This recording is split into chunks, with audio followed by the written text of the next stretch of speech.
Tu n'as pas besoin d'une prison pour être contrôlé. Il te suffit d'une carte de crédit, d'un prêt immobilier, d'un crédit étudiant.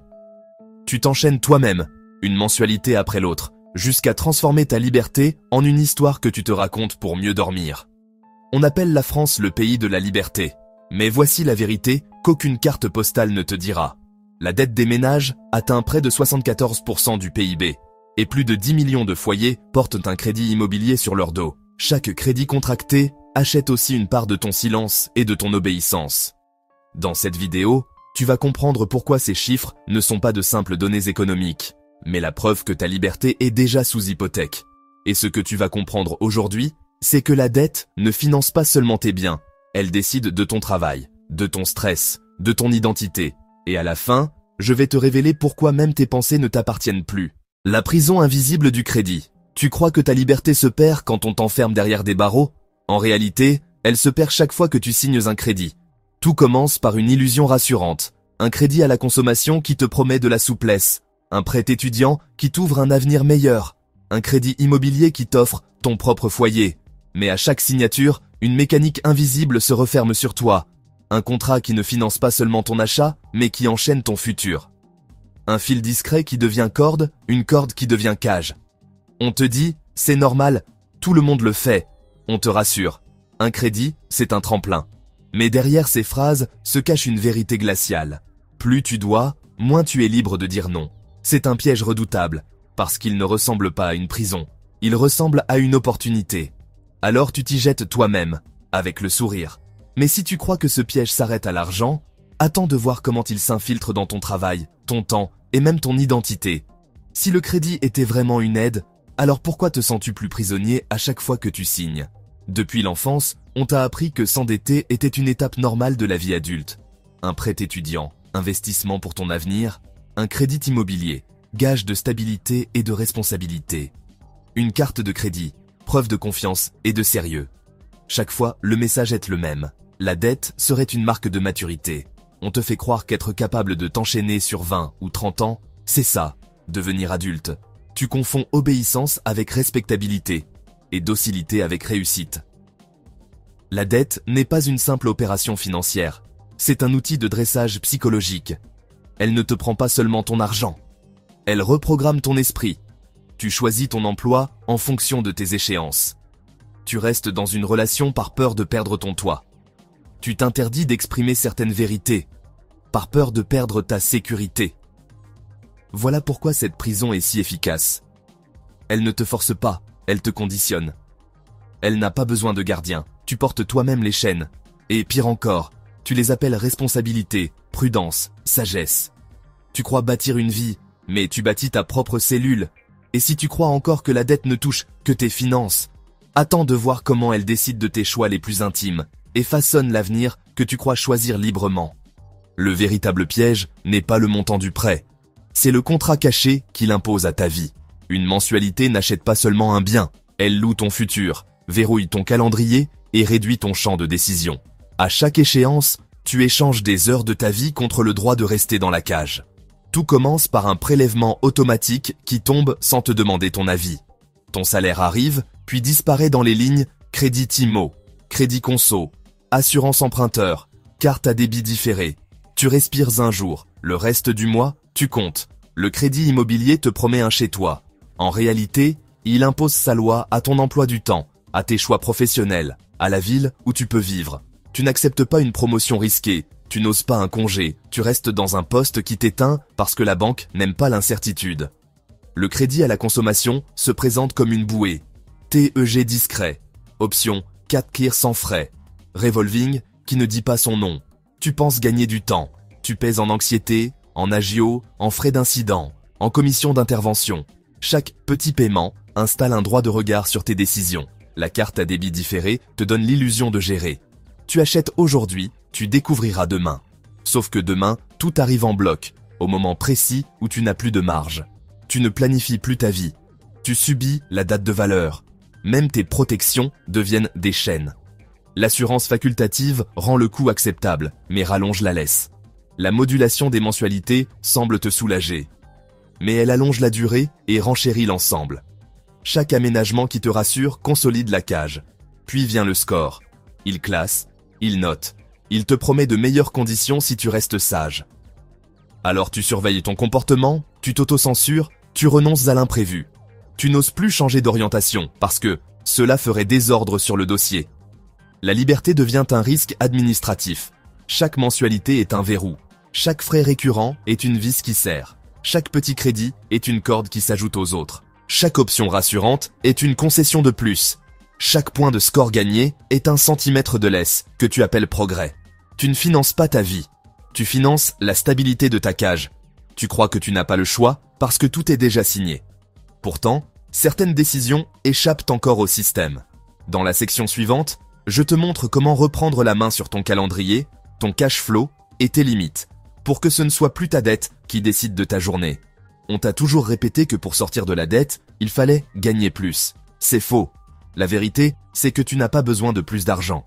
Tu as besoin de reprendre le contrôle de ton calendrier, de tes automatismes, de ton rapport au temps. La vraie libération commence le jour où tu refuses que ta banque dicte la cadence de ta vie. Imagine un lundi matin. Avant, 3 dates régissèrent ton existence. Le 5, le 15 et le 28. Ce sont elles qui décidaient de ton humeur, de ton angoisse, de ton horizon. Mais ce matin-là, tout a changé. Tu as inversé la mécanique. Tes virements essentiels sont partis avant la banque. Tes charges fixes, ta nourriture, ton toit, ta santé, tout est payé en premier. Ce n'est plus ton compte qui subit les prélèvements, c'est toi qui les domptes. Et dans ce simple renversement, tu sens déjà ton souffle s'élargir. À mesure que les jours passent, tu coupes les automatismes qui t'emprisonnent sans bruit. Plus de cartes à débit différé qui t'explosent en fin de mois comme une bombe retardée. Plus d'options, payées plus tard, qui te volent ta tranquillité future contre une fausse respiration présente. Tu décides que chaque dépense sort maintenant, que rien ne s'empile pour t'étrangler demain. Tu installes des rituels qui paraissent austères aux autres, mais qui pour toi deviennent des armes. Attendre 24 heures avant un petit achat. 1 semaine pour un gros. Remplacer chaque objet neuf par un ancien que tu abandonnes. Regarder un prix, non pas comme un chiffre abstrait, mais comme des heures de ta vie. 90 €, c'est 4 heures de ton temps. Est-ce que cela vaut vraiment 4 heures de ta liberté ? Et peu à peu, cette nouvelle mesure change tout. Chaque « non » que tu prononces devient une victoire intime. Et pourtant, ce n'est pas simple. Tu vas lutter. La publicité continuera de murmurer. Tu le mérites. Tes proches t'inciteront à vivre un peu, à céder, à suivre le troupeau. Et la banque, comme un vieux maître rusé, reviendra avec un sourire. On peut vous aider à alléger vos mensualités. Mais tu sais désormais que ce mot « alléger » cache un autre mot. Rallonger. Chaque fois que tu refuses, c'est une chaîne que tu brises. Chaque fois que tu tiens, c'est un centimètre de liberté que tu récupères. Tu ne fais pas qu'économiser. Tu ne fais pas qu'ajuster un budget. Tu es en train de changer d'identité. Tu passes de consommateur obéissant à propriétaire de ton temps. Et ce basculement, tu le ressens dans ta chair. Tu dors mieux. Tu respires mieux. Tu n'achètes plus des choses. Tu rachètes ton espace, ton souffle, ta vie. Mais tant que quelqu'un continue de te noter, de t'évaluer, de juger ta fiabilité comme un produit en rayon, tu n'es pas totalement libre. Dans la prochaine partie, tu vas découvrir comment ce système ne se contente pas de contrôler ton argent. Il te transforme en marchandise. Et ton score dicte déjà des choix que tu crois encore libres. Tu viens de comprendre que la dette n'est pas un simple chiffre. C'est une prison invisible, une cage que tu portes avec le sourire. Chaque mensualité est un verrou. Chaque carte à débit différé, une bombe à retardement. Chaque payé plus tard, une promesse qui te saigne demain. Chaque score, un collier invisible autour de ton cou. Et le plus glaçant, c'est que tu crois encore être maître de ta vie. Alors qu'en réalité, tu n'es déjà plus qu'un produit façonné par le système. Regarde-toi. Ton temps, tes choix, tes silences, tout a été conditionné pour que tu restes sage, prévisible, rentable. Ce n'est pas une fatalité. Mais cela demande une rupture. Car dans la prochaine partie, tu vas découvrir pourquoi tu n'es pas vu comme un citoyen, mais comme un actif financier, pas une personne, un produit. Et c'est là que commence la vraie guerre pour ta liberté. Dans la prochaine partie, on va voir qui tire réellement profit de ta docilité, et pourquoi changer ton rapport au crédit les neutralise totalement. Prépare-toi à regarder ton propre dossier comme une étiquette de supermarché collée sur ton front, sans même t'en rendre compte. De citoyen à produit financier. Tu crois que la dette te donne une maison, une voiture, un diplôme ? En réalité, elle achète quelque chose de bien plus précieux. Toi. Chaque signature ne finance pas seulement un bien. Elle t'intègre dans une immense base de données. Tes paiements deviennent des chiffres, tes hésitations, des signaux, tes habitudes, un profil. On ne te voit plus comme un citoyen, mais comme une variable dans un tableau de rentabilité. Ton crédit immobilier, c'est une ligne qui rassure les investisseurs. Ton prêt étudiant, une garantie de productivité future. Ta carte de crédit, un marqueur de consommation régulière. Tout est traduit, noté, revendu. Ton oui n'est pas un choix, c'est une donnée. Ton silence devient un indicateur de conformité. Ton stress, une opportunité de prêt supplémentaire. Et plus tu joues le jeu, plus tu montes en grade. Pas en dignité, mais en score. On t'appelle bon payeur. En réalité, tu es un produit de confiance, prévisible, exploitable, rentable. Et si tu crois que ce système mesure seulement ton argent, attends de voir comment il réécrit tes décisions, tes rêves et jusqu'à ton identité. Si le crédit était un simple service, pourquoi faut-il te noter, te classer, te prédire? Et si la confiance dont on te parle n'était pas de la confiance, mais un contrôle qui s'installe en silence? Le jour où tu entres dans le système, tu n'es plus une personne à leurs yeux. Tu deviens un profil. Chaque paiement à l'heure est un point de fiabilité. Chaque retard devient une alerte. Ton panier moyen, tes habitudes de dépenses, la régularité de ton salaire, ton adresse, la stabilité de ton emploi, tout alimente un algorithme d'obéissance. On t'appâte avec des mots doux, récompenses, miles, cashback, statut premium.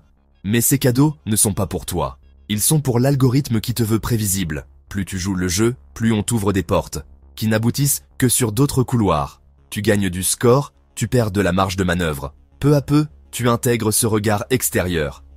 Tu t'auto-surveilles. Pas de trou sur le relevé, pas de mois sabbatique, pas d'imprévu.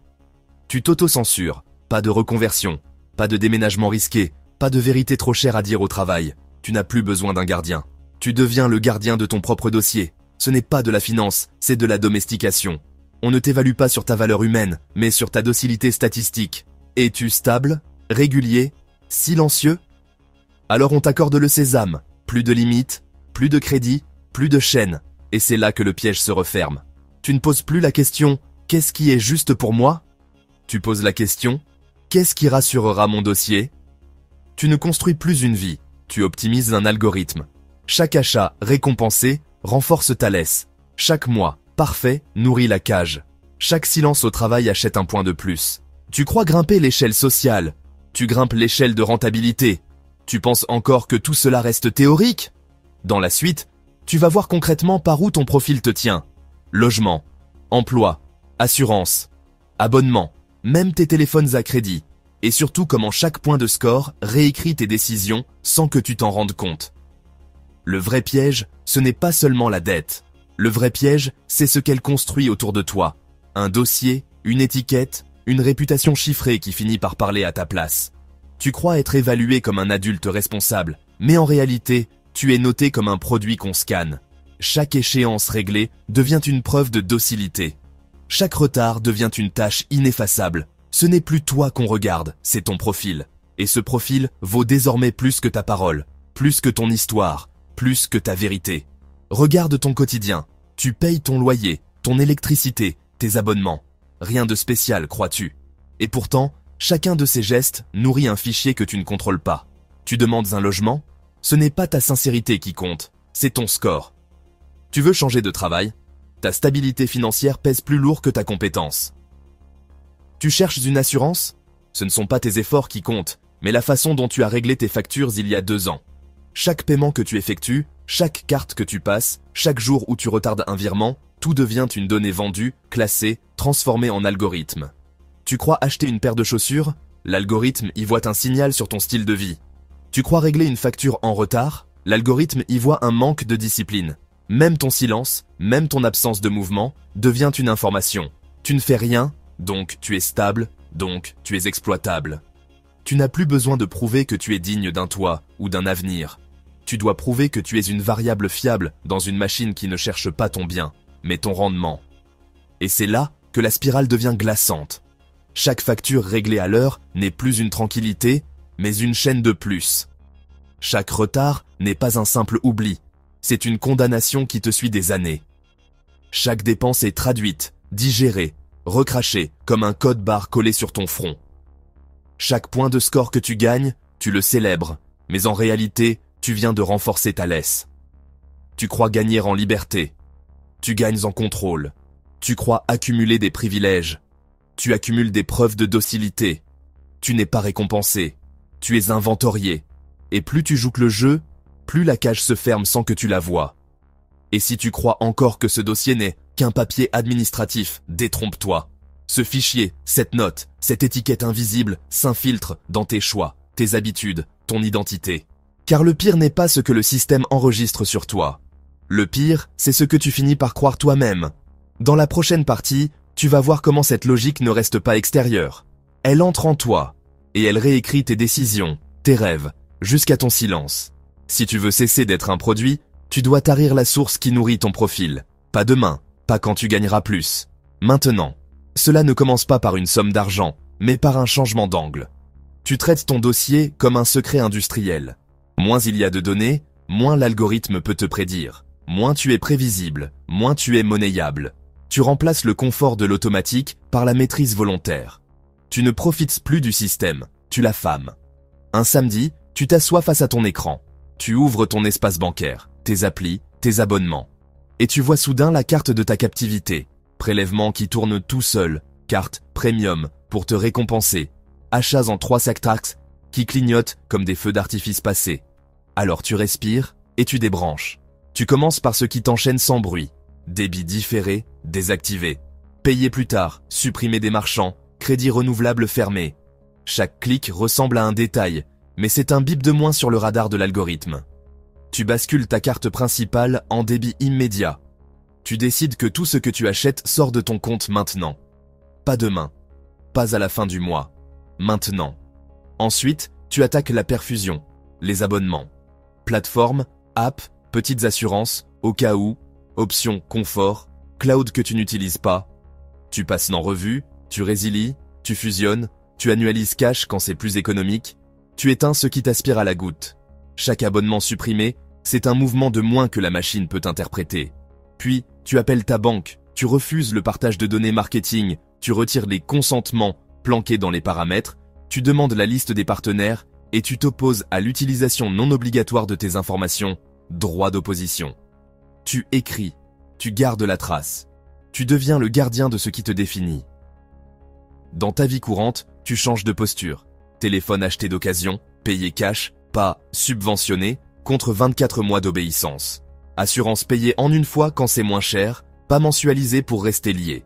Équipement réglé sans BNPL. Et cette petite règle qui paraît banale, mais qui libère des heures. Si je ne peux pas le payer maintenant, c'est que ce n'est pas pour maintenant. Le soir, au supermarché, ta main hésite. Tu avais l'habitude du tap facile, du je verrai plus tard. Là, tu t'arrêtes. Tu regardes le prix comme des heures de ta vie. Tu comprends soudain que tu ne fais pas seulement un achat.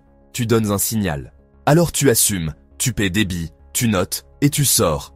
Tu sens déjà le silence. Moins d'alertes, moins d'emails, moins de félicitations. Vous êtes éligible. L'algorithme, privé de nourriture, perd ta trace. Bien sûr, le système ne te laissera pas partir sans se battre. Il reviendra avec un sourire. Limite augmentée, c'est cadeau. Statut gold, accès salon. 4 fois sans frais, ça t'arrange. Et parfois, ce ne sera même pas la banque, ce seront tes proches qui te diront que tu exagères, que tout le monde fait comme ça, que c'est gratuit, pourquoi refuser? Tu sentiras la petite pointe de manque, cette absence de dopamine quand tu n'es plus récompensé. Tu te croiras peut-être plus pauvre, alors qu'en réalité, tu deviens illisible pour la machine. Il y aura des moments de doute, un gros achat à faire, une envie de confort, la fatigue d'un mois long. Dans ces moments-là, tu te rappelleras que chaque facilité achetée te coûte plus cher que l'objet. Elle te reconvertit en données exploitables. Alors tu tiens. Et ce non que tu poses, de façon calme et ferme, n'est pas seulement un refus d'achat. C'est une déclaration d'identité. Je ne vaux pas mon score. À force de refus répétés, tu sens quelque chose d'inédit. Le monde ne te pousse plus. Tu avances par choix, pas par conditionnement. Tu as fait taire une partie de la machine. Tu as réduit le bruit, coupé des tuyaux, rendu ton profil plus maigre, moins vendable. Mais le système le plus puissant n'était pas dehors. Il s'était installé en toi. Dans tes réflexes, ta peur de perdre des points, ta manière de choisir par prudence, plutôt que par vérité. Et c'est là que se joue la bataille suivante. Dans la suite, on ne parlera plus de banque ni d'algorithme. On parlera de toi, de la façon dont la dette a reprogrammé ton identité, jusqu'à te faire confondre obéissance et maturité. Et tu verras pourquoi, même sans dette, tu peux encore vivre en cage. Et c'est ici que la vérité te frappe. Tu croyais que le crédit contrôlait ton portefeuille. En réalité, il a déjà commencé à reprogrammer ton esprit. Chaque geste que tu fais pour protéger ton score te conditionne à choisir la peur plutôt que la liberté. Et ça ne t'emprisonne pas seulement, ça t'efface. Parce que maintenant, on entre dans un territoire plus sombre, celui où la dette n'est plus extérieure. Elle s'est installée en toi, elle parle à ta place. Dans la prochaine partie, on va voir comment tes pensées, tes silences et même tes rêves ont été façonnés par le système. Et pourquoi les brisés ne demandent pas d'argent, mais un changement intérieur radical. Prépare-toi à te regarder dans le miroir et découvrir que ta cage la plus solide n'a pas de barreaux, mais des habitudes, sans même t'en rendre compte. Le piège psychologique qui vole ton identité. Tu crois que la dette vit seulement dans tes comptes bancaires? En réalité, elle s'installe dans ta tête, et elle finit par décider à ta place. Tout commence par une pensée discrète. Tu veux quitter ce travail qui t'épuise? Mais une voix murmure. Et tes mensualités? Tu veux prendre une pause, souffler quelques mois, retrouver ton énergie, mais une peur te frappe. Et si je n'arrivais pas à payer? Tu veux dire non, poser une limite, choisir un chemin qui t'appartient. Mais ton esprit calcule. Et si ma note en souffrait? Petit à petit, cette voix devient un réflexe. Tu n'as plus besoin de ton banquier pour être rappelé à l'ordre. Tu t'auto-surveilles, tu t'auto-punis, tu t'auto-censures. Tu n'es plus seulement endetté, tu es dressé.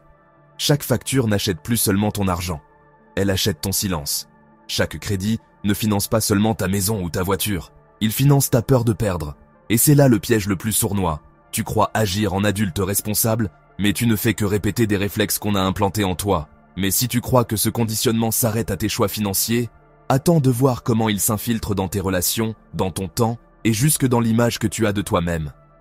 Parce que ce piège ne vole pas seulement ton argent, il vole ton identité. Si la dette n'était qu'une histoire d'argent, alors pourquoi continues-tu à demander la permission à une voix qui vit dans ta tête avant chaque décision importante? Et depuis quand être adulte veut dire n'oser que ce que tes mensualités autorisent? Tout commence par une éducation subtile. On t'a dit, sois sérieux, sois responsable, paie à l'heure et tout ira bien. Tu as appris très tôt que la paix s'obtenait en cochant des cases, factures réglées, dossier propre, sourire de la banque. Sans t'en rendre compte, tu as associé sécurité et obéissance. Puis le conditionnement s'est affûté. La première fois que tu as hésité à quitter un job toxique, la peur a chuchoté. Et le crédit? La première fois que tu as rêvé de partir, de recommencer ailleurs, la même voix a imposé son calendrier.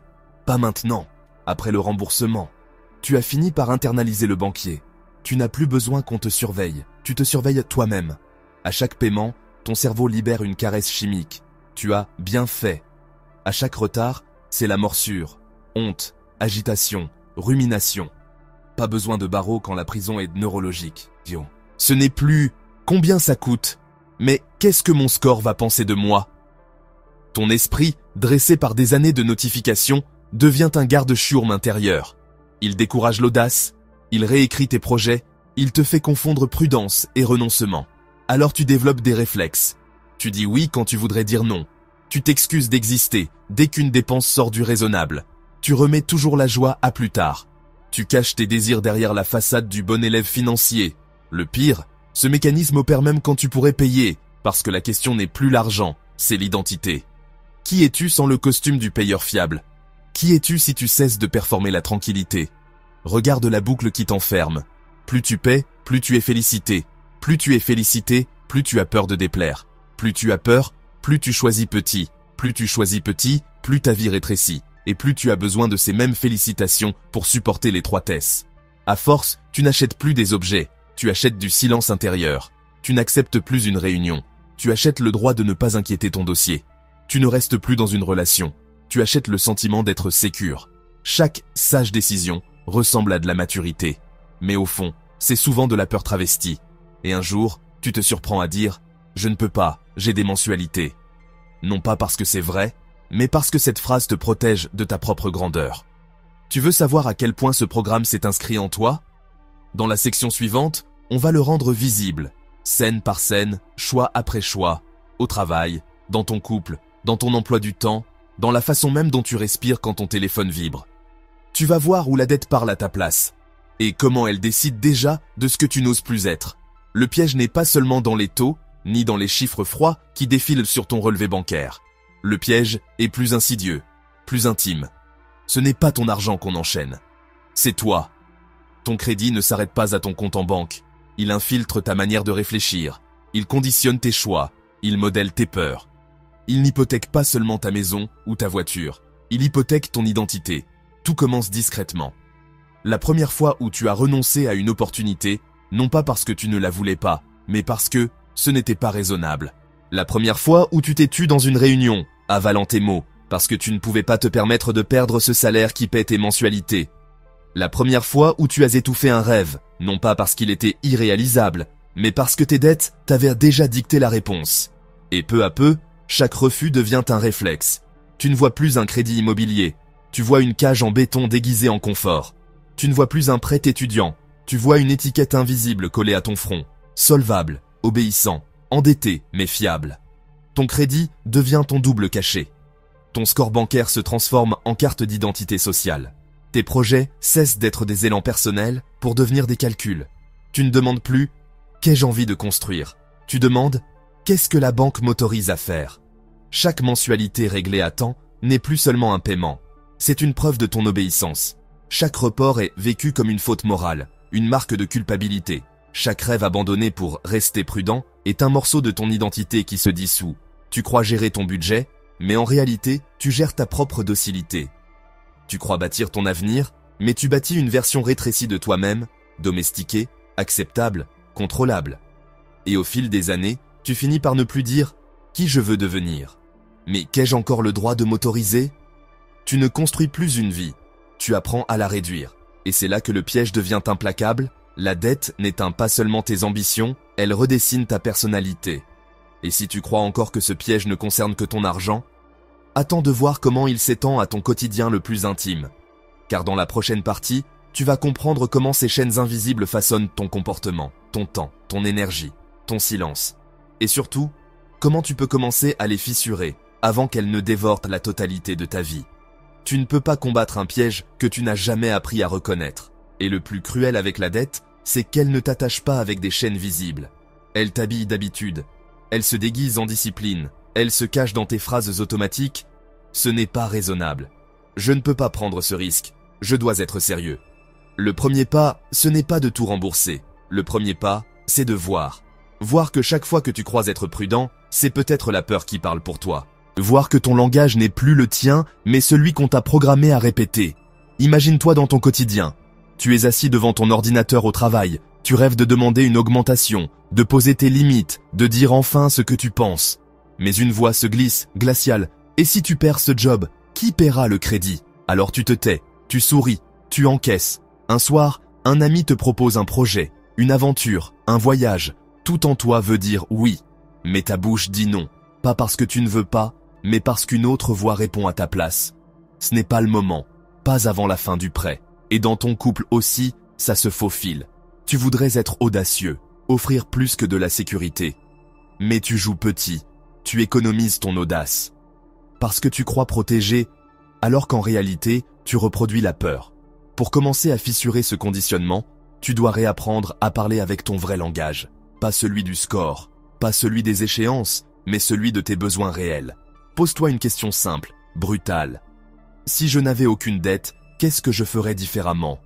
Et surtout, ose donner un premier geste concret à cette réponse. Un refus, une décision, une petite audace, peu importe la taille. Ce qui compte, c'est d'arracher un espace où tu agis hors de la logique du crédit. Parce que la vraie bataille, elle n'est pas dans les chiffres. Elle est dans ton esprit. C'est une guerre de langage. Chaque fois que tu te tais, tu renforces la voix de la dette. Chaque fois que tu dis non, même à quelque chose de minime, tu la fissures. Chaque fois que tu recules, tu la nourris. Chaque fois que tu avances malgré la peur, tu la déstabilises. Le piège n'est pas le montant inscrit sur ton relevé. Le piège, c'est d'y croire au point de modeler ton caractère autour de lui. Et tant que tu ne bouges pas, tant que tu ne poses pas un geste, même infime, qui dit « Je décide, pas mon prêt, pas mon banquier, pas mes échéances, moi », alors la dette continue de respirer à ta place. Et si tu crois que ce combat intérieur ne te coûte que du courage, tu te trompes. Car chaque silence, chaque renoncement, chaque peur maquillée en prudence, prélève en toi un prix psychologique bien plus lourd que tes mensualités. Dans la prochaine partie, tu vas découvrir ce prix invisible que tu paies déjà chaque jour. Et pourquoi c'est lui, plus encore que l'argent, qui risque de dévorer ta vie si tu ne changes pas maintenant. Ce que tu viens de découvrir sur la dette, ce ne représente que 30% du tableau. Honnêtement, ce n'est que la première étape, parce que si tu t'arrêtes ici, tu risques de continuer à obéir sans même le voir. Tes crédits ne seront peut-être plus là. Mais ton esprit, lui, restera programmé pour vivre petit, pour attendre l'autorisation, pour confondre prudence et soumission. Et c'est ça, le piège le plus dangereux. La dette est l'arme visible. Mais derrière, il existe un programme invisible qui a commencé bien avant ton premier contrat, à l'école, avec ton premier salaire, avec chaque règle que tu as acceptée sans les questionner. Dans cette vidéo qui va s'afficher à l'écran, tu vas découvrir pourquoi tu as été conditionné depuis l'enfance pour rester un rat pauvre et docile, et comment ce dressage continue d'écrire ta vie sans que tu t'en rendes compte. Ne t'arrête pas maintenant. Sans cette vérité, tu risques de continuer à renforcer ta cage en croyant te libérer. Moi, si je l'avais compris plus tôt, j'aurais gagné des années de vie libre. Regarde la suite maintenant, en cliquant sur cette vidéo, avant que ce programme ne continue de tourner en toi, sans que tu le saches. Et si tu ignores ce détail, tout ce que tu as appris aujourd'hui ne servira strictement à rien, parce que ta prison ne sera plus seulement financière, elle sera aussi dans ton esprit.